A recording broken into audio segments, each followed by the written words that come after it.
There's growing tension in the Gulf. 2 oil tankers are attacked near the Strait of Hormuz. It comes as Houthis are increasing their attacks on Saudi Arabia.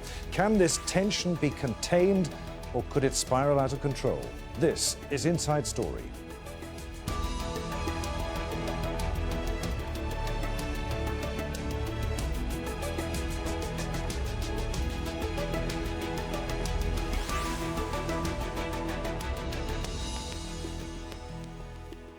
Hello, welcome to the programme. I'm Adrian Finnegan. Attacks on oil tankers in the Gulf and cruise missiles fired on Saudi Arabia. Tension's been building up in the Gulf region over the past month. Part of it has to do with the war in Yemen. We'll get to that later. But first, the 2 tankers which were damaged in the Gulf of Oman on Thursday. The Taiwan state oil company believes that one vessel was hit by a torpedo. One was heading from Abu Dhabi in the United Arab Emirates to Taiwan, the other from Saudi Arabia to Singapore. It happened near the key Strait of Hormuz, which links the Middle East's oil producers to the rest of the world. Thursday's incident isn't the first. Almost a month ago, 4 tankers were attacked off the Emirati coast. The US has accused Iran of, quote, almost certainly being behind the attacks. Iran has dismissed the accusations. Well, Iran and Saudi Arabia have always been in dispute over the war in Yemen. The kingdom is still battling Houthi fighters who seized parts of Yemen, including the capital Sana'a, in 2014. Houthis have repeatedly hit targets inside Saudi Arabia. Their latest missile attack on Wednesday on Abha airport, injuring dozens of people. Saudi Arabia blames Iran for supporting the Houthis and threatening the region's security. Iran denies those accusations. Al Jazeera's Alexei O'Brien has our report on the latest escalation in Yemen. These pictures are said to show the damage in Abha, where flights were disrupted for several hours. Saudi state TV says the airport was back up and running soon after the attack, carried out by Houthi rebels in neighbouring Yemen. The head of the Saudi Emirati coalition that's fighting the rebels called it a terrorist attack on a civilian target, which could be considered a war crime. The Houthis are targeting civilians on purpose and blindly. They want to show off that they are a player, a wicked player, a dirty player in the region, because targeting civilian targets is very bad. But the Houthis insist they have the right to defend themselves, saying they launched a cruise missile after years of bombings by the coalition and an air and sea blockade that's hampered aid access. We've identified 300 enemy strategic targets. Every day we have a goal, and we will not rush to bomb all their targets. Today we carried out our threat and our promise. The Houthis say they hit and disabled the airport's tower. They've stepped up missile and drone attacks across the border in recent weeks and have made advances on strategic locations inside Saudi Arabia. They can target easily a lot of headquarters, airports, important bases, military bases. So basically that is a changing dynamic of this kind of going war in Yemen. Saudi Arabia's been at war with the Houthis in Yemen since 2015. The kingdom accuses Iran of arming the rebels, which Iran denies. The US says the attack is another attempt by Tehran to destabilise the region. These provocative actions mark a new evolution in the threat Iran poses to the region, to our partners, and to our own national security. The conflict's already caused the deaths of tens of thousands of people. A UN spokesman says he's deeply concerned.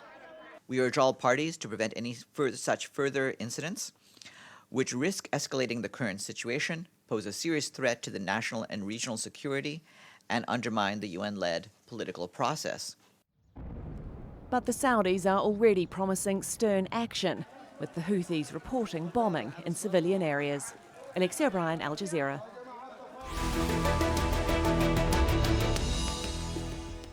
All right, let's bring in our guests for today's discussion. Joining us from Sana'a, the capital of Yemen, is Nasser Arabi, a Yemeni journalist and filmmaker. From Lancaster University, Simon Mabon, who is a senior lecturer in international studies at the university. And from London, we're joined by Imad al-Din al-Jabouri, who's a political analyst and author. Gentlemen, good to have you with us. Let's start with you, Simon. Thursday's incidents in the Gulf of Oman, who might have been behind what happened and what would their motive be? I think there's a range of different possibilities at play here, and that's part of the issue. There's a great deal of rhetoric involved. There's a huge number of accusations, allegations about guilty parties. I think if you listen to rhetoric coming out of Riyadh, out of Abu Dhabi, there'd be the suggestion that Iran or Iranian actors are behind it. And that's obviously part of a broader escalation in tensions across the Gulf, and part of a broader escalation in tensions between Iran and the United States. So I think we need to contextualize it. Yes, it is an incredibly worrying incident, but it's part of a broader set of geopolitical maneuverings that are a consequence of widespread escalation across the region and across the international community. Okay, I'm still no clearer, Simon, as to who might have been behind it there and what their motive would have been for this attack. Well, that's part of the problem. We don't exactly know who is behind it. I mean, it could have been the Iranians. It could have been a false flag operation.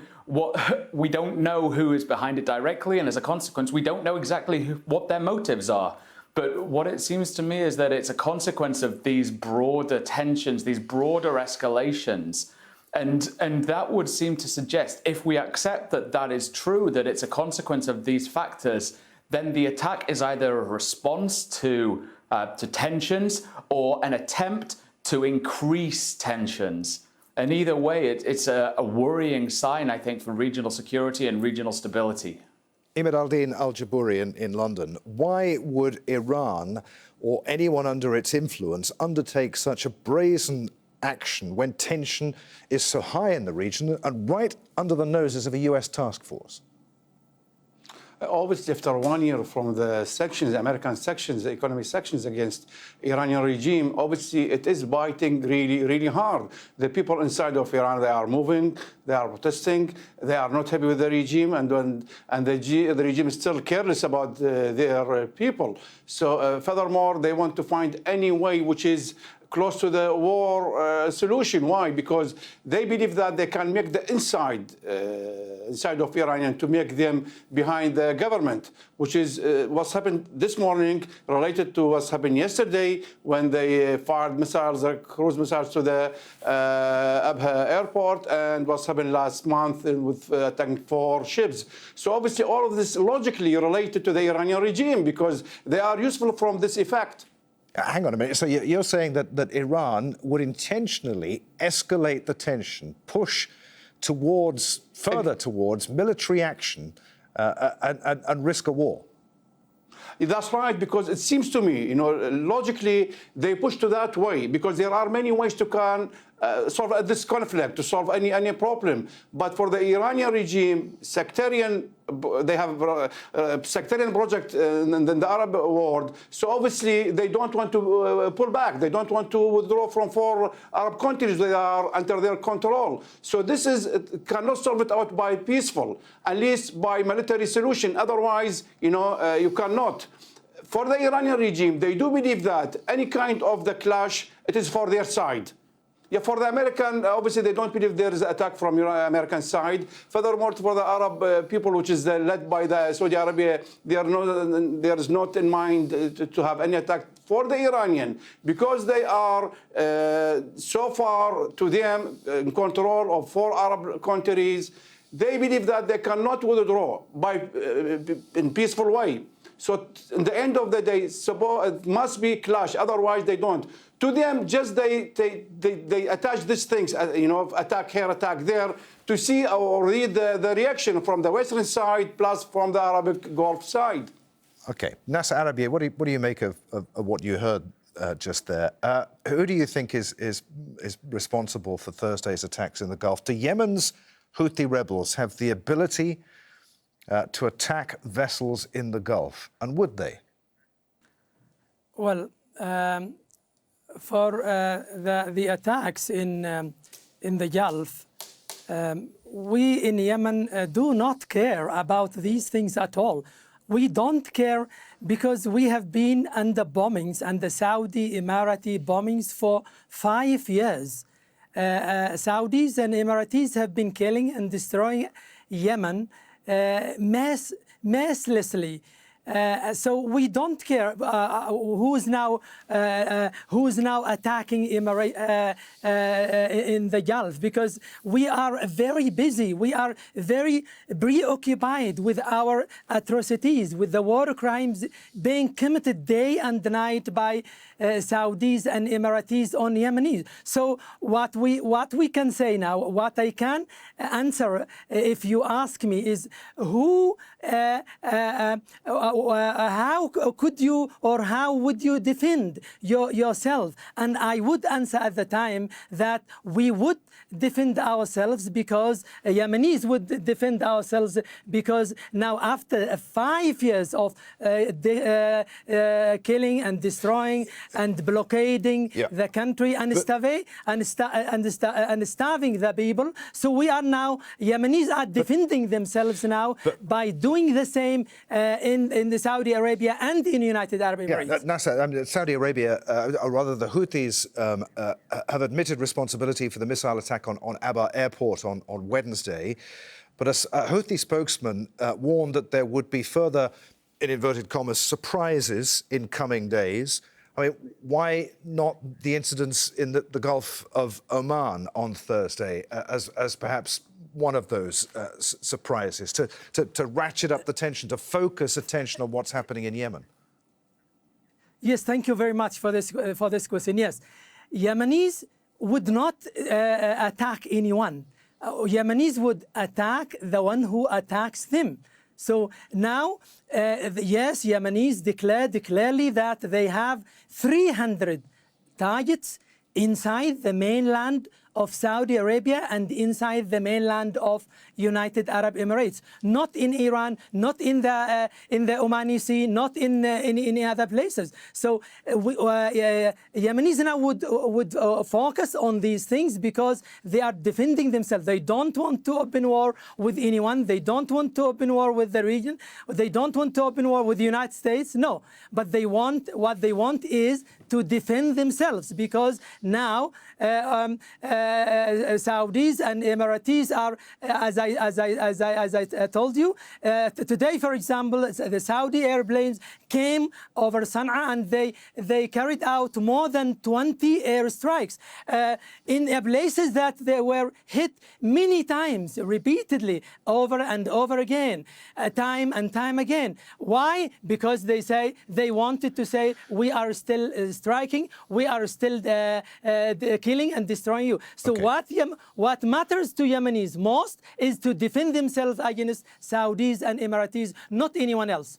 Simon, what do you make of that? I mean, why would the Houthis attack Saudi Arabian interests in the Gulf when the region's on such a high alert and the consequences for doing so could be so high?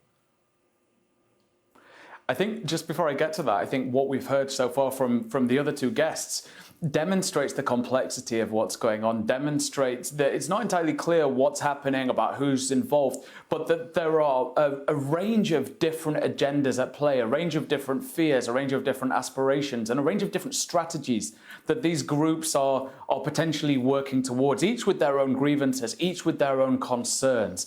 And that's what makes this incident so complex and so troubling, I guess. Now, as for your question about why the Houthis might attack Saudi Emirati vessels, we know that the war in Yemen is incredibly costly, that it's draining billions of dollars out of the Saudi Arabian economy.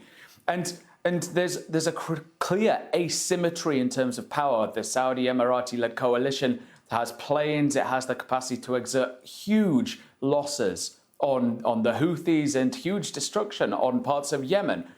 And that comes at a cost, of course. Now, the Houthis fighting an asymmetric type of war will try and strike back against the Saudi Emirati coalition in a way that it can. And perhaps this is one of the ways of doing that, by striking vessels, causing damage, causing destruction to Saudi vessels carrying oil, causing financial losses, potentially causing increased security in the Gulf, potentially ratcheting up tensions between the Saudis and other states. And so it's potentially a response to what's happening inside of Yemen that that can hit the Saudis the hardest without necessarily striking at mass civilian casualties. All right, Nasser, Arabi, sorry, Imad al-Din, I'll come back to you in just a moment, but Nasser, picking up on what Simon was saying there, the Houthis have already demonstrated they have the technology and the ability to strike deep inside Saudi Arabia, and the capital, Riyadh, has been hit, oil installations have been hit. I mean, it's not that hard to believe they might have the technology and the ability to attack vessels out in the Gulf. Well, for the technology, it's very easy to explain what, because Yemenis, under the bombings for 5 years now, so the necessity taught the Yemenis how to make use of inexperience, of inexpertise, of inexperts. So this technology is a natural consequence for what happened to Yemen, because it's 5 years. We are now, the infrastructure is almost zero. But of course, we want to live, and the Yemeni now is raising. Yemenis are raising the slogan of to die, better to die than to be a slave, and to try to defend yourself anything and this by anything and with any and however it is. This is what Yemenis are trying to do now, and this is and of course they achieved success, of course, and what they did now in terms of drones and in ballistic missiles, and lastly also the cruise missiles. All these things also because of the injustice, because of the atrocities, because of the war crimes. So Yemenis should do something. Yemenis would not sit idly by watching others watching their country being killed and destroyed without doing anything. Okay. So they should do something. They should use the technology to defend themselves.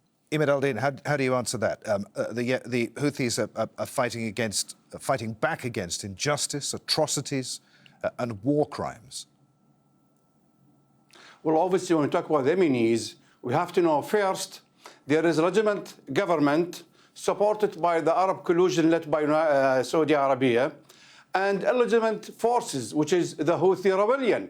So 80%, more than 80% controlling of the Yemeni land by the legitimate government. We're talking about the Houthi rebellion. There are, in fact, 3 ways to solve out the whole conflict in Yemen.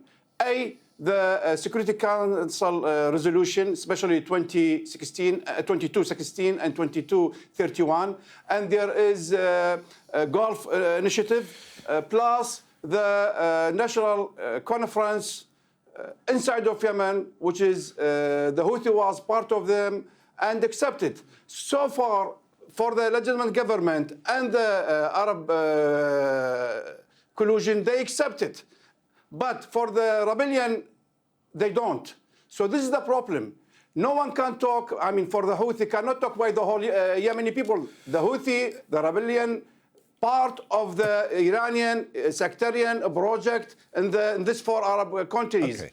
One of them in Yemen. So if they like their country to solve it out, they have responded positively for these 3 solutions, and today, not tomorrow, the whole conflict will finish in Yemen. Imad al-Din, just to sound a cynical note for a moment here, is it in Saudi Arabia's interests to have Yemen's civil war becoming more ever intertwined with the tension between the US and Iran? No, Saudi Arabia and most of the Arab leaders, they are against any conflict, against the civilian war. So, but the point is this: the Houthi part of the Iranian sectarian project in this Arab world. This is what we meant, that if they put their country first and separate from the Iranian regime and respond positively for these 3 solutions, the conflict will finish today, not tomorrow. Okay. So this is the point. They fight because they are part or arm of the Iranian regime in the area. Simon, do you want to just come back on what you've heard in the last couple of answers? Sure, yeah, I think your question, although cynical, is certainly apt, that the Yemeni conflict is complex enough. We know that there's a wide, complex mess of grievances, of different identities, of tribal groups, of religious groups, of political agendas, of individuals, of networks of patronage. And this has had a devastating impact on Yemen, as we've seen from 2011 to this day. Now, locating this within the broader set of struggles between Saudi Arabia, Iran, and the United States has led to more escalation, has led to increasing devastation, has led to more deaths. And that's what we've seen when we've seen a conflict has taken on more broader geopolitical dimensions, when we've seen it become part of a broader struggle as Iranians get involved, as Saudis, Emiratis, and others get involved. So making this a bigger part, a bigger arena within the broader geopolitical struggle between Iran, Saudi Arabia, and the US is only going to have devastating consequences for the people of Yemen, for the stability and future of the country. And that, as we've seen with the recent Houthi attack on the Saudi airbase, will have repercussions for regional politics, for regional security and regional stability. Simon, Japan's Prime Minister Shinzo Abe was in Tehran on Thursday, just as the attacks in the Gulf happened. Are the two, do you think, linked? Is that significant? What was Shinzo Abe doing there? He's denied being a mediator between the US and Iran. And how will those attacks have impacted upon his talks in Tehran? Well, it seemed like he was initially going to take on a mediatory role. That's what Japan seemed to be positioning itself as. And that was why it seemed like he was going to Tehran to open up a line of dialogue. But of course, the attacks on the tankers in the Gulf would have caused a great deal of consternation. It also seems that there are Japanese interests in these vessels, so that will lead to a concern for many in Tokyo. But what's also interesting is the response to the Japanese involvement in this, whatever it may be, whatever characteristics it may hold, from the office of the Supreme Leader, from Ali Khamenei in Iran himself, who's poured a great deal of scorn on Japan's role as a mediator, expressed a great deal of distrust, suggesting that Japan opened this dialogue with Trump previously, but it led to more sanctions. And so, Simon, we're almost out of time. I have one more question for you. If Iran and the US were somehow to engage peacefully in dialogue and the tension that currently exists in the Gulf was reined back, might that pave the way towards an end to Yemen's long-running civil war? It would remove some of the serious issues that are adding to the escalation, but it wouldn't address the local, on-the-ground grievances that pit people against people, that pit local villagers against their neighbours, that pit individuals belonging to particular communities against their neighbours and against the other. But what it will do is it will take out the sting of broader regional involvement. It will stop the Saudi bombing campaign. It will stop the arming of particular groups. And that will be a real step in the right direction. It will create a degree of space for those on the ground to address their local grievances without them being played out within the context of an increasingly devastating conflict. Gentlemen, there, I'm afraid we must leave it. Nasser Arabi, Simon Mabon and Imad Aldin Al-Jabouri. Thank you, as always, for watching. Don't forget you can see the programme anytime just by visiting our website at aljazeera.com. For further discussion, join us at our Facebook page. You'll find that at facebook.com/AJ Inside Story. You can also join the conversation on Twitter. Our handle, at AJ Inside Story. From me, Adrian Finnegan, and the whole team here in Doha. Thanks for watching. I'll see you again. Bye for now.